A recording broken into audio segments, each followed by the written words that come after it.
नमस्कार दोस्तों।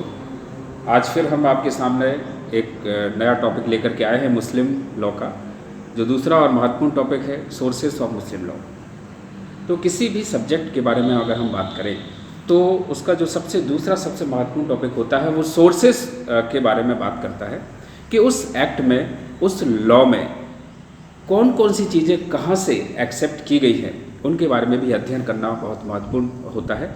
तो आज हम मुस्लिम विधि के बारे में बात करेंगे कि मुस्लिम विधि में आखिर कहाँ कहाँ से कौन सी चीज़ें एक्सेप्ट की गई हैं। तो सोर्सेस पे अगर हम बात करें मुस्लिम लॉ के, या स्रोत जिसको हम कहते हैं, कहाँ कहाँ से वो स्रोत मुस्लिम विधि में आए हैं, कहाँ कहाँ से वो प्रोविजंस रखे गए हैं।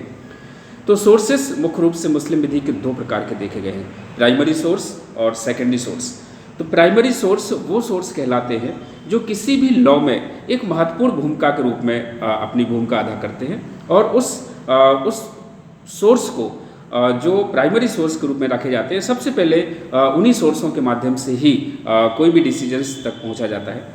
सेकेंडरी सोर्स भी सब्जेक्ट में रखे जाते हैं और लॉ में रखे जाते हैं। तो सेकेंडरी सोर्स में हम ये देखते हैं कि सेकेंडरी सोर्स की जो भूमिका होती है उस एक्ट में, उस सब्जेक्ट को बनाने के लिए, वो कुछ कम महत्वपूर्ण होती है। तो सोर्सेस में प्राइमरी सोर्स और सेकेंडरी सोर्स। तो प्राइमरी सोर्स मुस्लिम विधि में कौन कौन से आते हैं उनके बारे में ज़रा बात कर लेते हैं। तो प्राइमरी सोर्स पे अगर हम मुस्लिम लॉ की बात करें तो सबसे पहले द कुरान पे बात आती है। कुरान से ही मुस्लिम विधि में बहुत सारे प्रोविजंस, यहाँ तक कि माने तो लगभग पूरा कुरान मुस्लिम विधि में रखा गया है।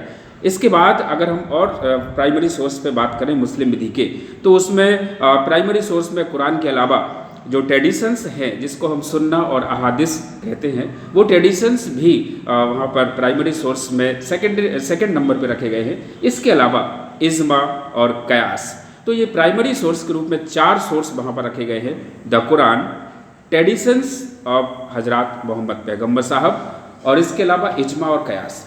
सेकेंडरी सोर्स अगर हम मुस्लिम लॉ की बात करें तो मुस्लिम विधि में जो सेकेंडरी सोर्स हैं, उन सेकेंडरी सोर्स में सबसे पहले वहाँ पर जो कस्टम्स हैं, जो प्रथाएं और परंपराएं संप्रदाय में चली आ रही थी, उन संप्रदायों को, उस प्रथाओं को और परंपराओं को सेकेंडरी सोर्स में पहले नंबर पर रखा गया है। इसके अलावा जुडिशियल डिसीजंस, जो न्यायालय जो मामले डिसाइड करते हैं, उनको भी सेकेंडरी सोर्स में सेकंड नंबर पे रखा गया है। और सेकेंडरी सोर्स में तीसरे नंबर पे लेजिस्लेशंस, जिसको विधायन कहा जाता है, उस विधायन को वहाँ पर रखा जाता है।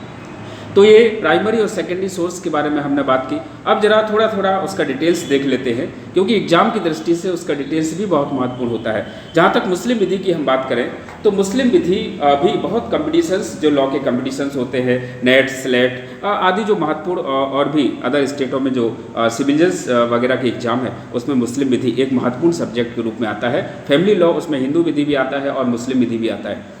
तो इन सोर्सों के बारे में ज़रा डिटेल कर लेते हैं। तो सबसे पहले द कुरान पे हमने बात की। तो कुरान एक डिवाइन कम्युनिकेशंस है, एक दैवीय विधि है। और डिवाइन कम्युनिकेशंस चाहे वो किसी भी धर्म की हो, डिवाइन कम्युनिकेशंस की दो बहुत बड़ी विशेषताएं होती हैं। पहला अनचैलेंजेबल और दूसरा अनचेंजेबल।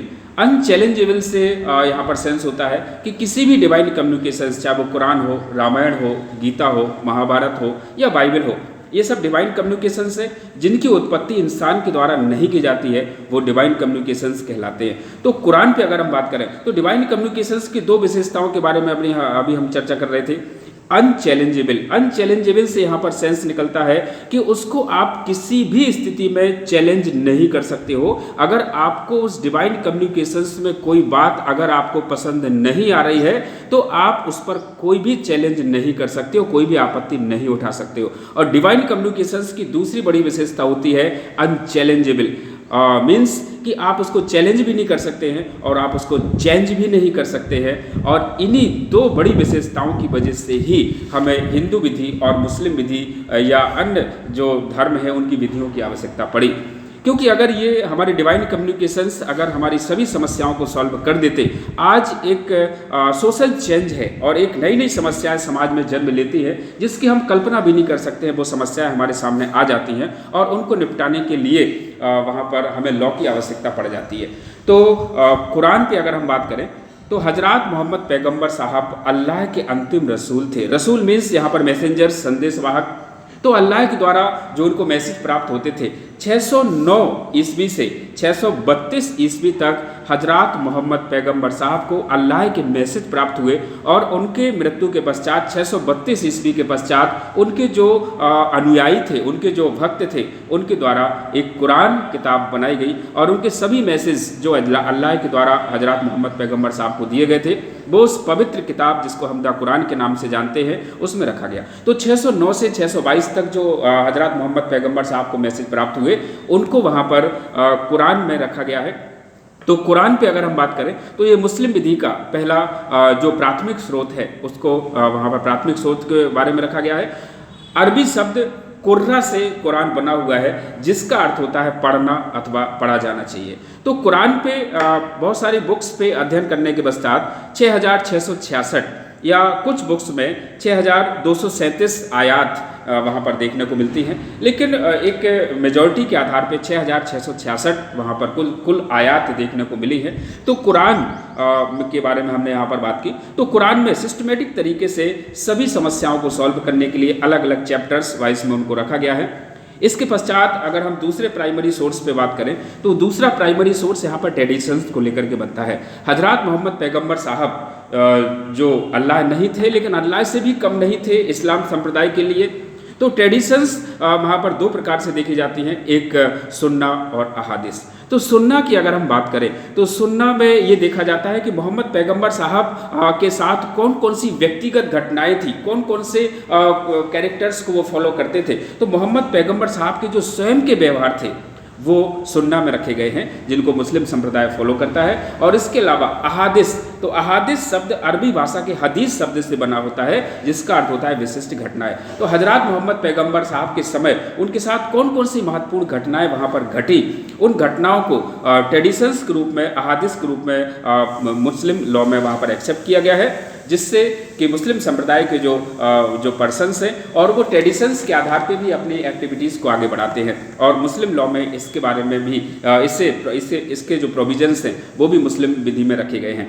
तो बहुत सारे ट्रेडिशंस है, जैसे सुन्नतुल कौल जो स्वयं के कथन उनके होते हैं, सुन्नतुल फैल जो उनके व्यवहार या उनके जो एक्टिविटीज़ होती थी, सुन्नत उल तकरीर, ऐसी प्रथाएं जिस पर मोहम्मद पैगंबर साहब ने समाप्त तो नहीं की लेकिन उस पर मौन रहे। तो ये कई प्रकार के वहाँ पर ट्रेडिशंस देखने को मिलते हैं। मुख्य रूप से 3 ट्रेडिशंस पे और हम बात कर लेते हैं, जैसे यूनिवर्सल ट्रेडिशंस हो गया, पॉपुलर ट्रेडिशंस हो गया, आइसोलेटेड ट्रेडिशंस हो गया। तीसरे प्राइमरी सोर्स पे अगर हम बात करें तो वो इजमा पे बात होती है। इजमा मीन्स होता है conscious of opinion of the jurist. जब कुरान से या ट्रेडिशंस से मुस्लिम संप्रदाय की जब समस्याओं को सॉल्व नहीं हो पाती हैं तब जाकर के हम इजमा पे बात करते हैं।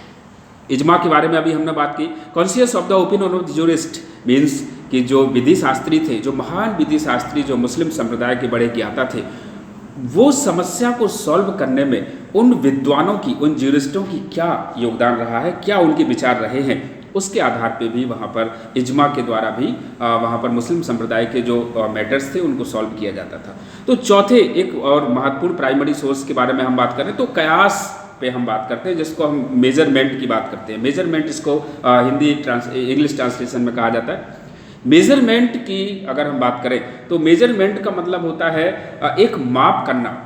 मतलब कि अगर कोई प्रॉब्लम्स आई है और उस पर कुरान भी साइलेंट है, उस पर ट्रेडिशंस भी साइलेंट है, उस पर इजमा भी साइलेंट है, तो ऐसी स्थिति में एक माप करके कि अगर पहले कोई ऐसी समस्या आई थी तो उसको कैसे निपटाया गया था और इसके बाद और उस समस्या को उस मेजरमेंट में, उस माप के द्वारा इस समस्या के सामने उसको रख करके उसको एक अच्छे तरीके से निपटाने की कोशिश की जाती थी। तो जहाँ तक मेजरमेंट की बात करें तो हम आपस में जो कयास लगाते रहते हैं कि अगर ऐसा है तो ऐसा होगा, अगर ऐसा है तो ऐसा होगा, तो ये हर संप्रदाय में एक मेजरमेंट की बात हो जाती है।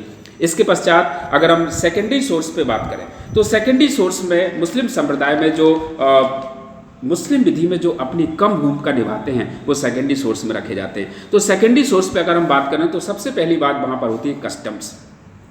कस्टम्स जिसको हम तामुल या उर्फ भी कहते हैं उर्दू में, तो यहाँ पर शुरुआत से ही चाहे वो कोई भी संप्रदाय रहा हो, कस्टम्स वहाँ पर सभी संप्रदाय में हावी रही हैं। और कस्टम्स जो प्रथाएं होती हैं, एक यूजेस होता है जिसको हम चलन कहते हैं, और जब कोई चीज़ चलन में आती है और जब उस पर कोई भी विरोध नहीं होता है और बड़े आराम से वो आगे बढ़ती जाती है, तो वो प्रथाएँ बन जाती हैं और प्रथाओं के बाद फिर वही चीज़ एक लॉ के रूप में भी रख दी जाती है।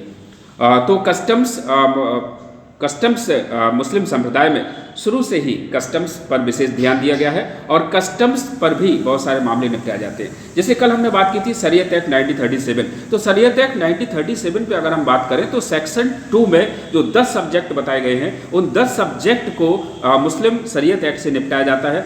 लेकिन अगर उन 10 सब्जेक्ट के अलावा अगर कोई और भी विषय आता है तो उसको कस्टम से ही निपटाने की कोशिश की जाती है। अगर हम जम्मू कश्मीर की बात करें तो अभी वहाँ पर सब एक्ट लागू हो गए हैं, लेकिन इसके पहले मुस्लिम संप्रदाय के सभी प्रकार के मामले कस्टम से ही निपटाए जाते थे।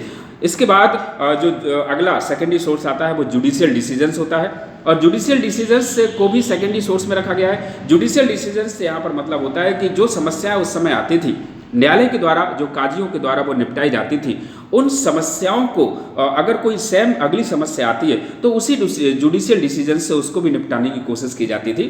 तो थर्ड, अगर हम सेकेंडरी सोर्स के बारे में बात करें तो वहाँ पर लेजिस्लेशन आता है जिसको विधायन कहते हैं। अगर आज की परिस्थितियों पे हम बात करें तो लेजिस्लेशन या विधायन किसी भी लॉ का प्राइमरी सोर्स कहलाता है, क्योंकि आज हम इंडिया की अगर बात करें तो रूल्स ऑफ लॉ का शासन है, विधि का शासन है, और यहाँ पर विधि सर्वोच्च मानी जाती है। लेकिन जो मुस्लिम लॉ की हम बात करें तो यहाँ पर सेकेंडरी सोर्स में भी सबसे लास्ट में लेजिस्लेशन को रखा गया है। लेकिन आज वर्तमान पे लेजिस्लेशन नंबर 1 पर आता है। तो लेजिस्लेशंस कुछ उस पर जो कानून बनाए जाते हैं उन कानूनों के माध्यम से मामलों को निपटाने की कोशिश की जाती है। तो यहाँ पर आज हमने अपने इस दूसरे वीडियो में मुस्लिम विधि के सेकंड टॉपिक सोर्सेस ऑफ मुस्लिम विधि की संक्षिप्त में बात की। डिटेल्स में भी हमने जो भी जानकारी उपलब्ध हो सकती थी बहुत संक्षिप्त वीडियो में वो हमने आपको उपलब्ध कराई। फिर आगे हम उपस्थित होंगे थर्ड वीडियो लेकर के। ब्रांचेस क्या होंगी, मुस्लिम विधि की शाखाएं क्या होंगी, ये हमारे अगले टॉपिक में होगा। तब तक स्वस्थ रहिए, खुश रहिए और अपना घर पर निरंतर अध्ययन करते रहिए। धन्यवाद।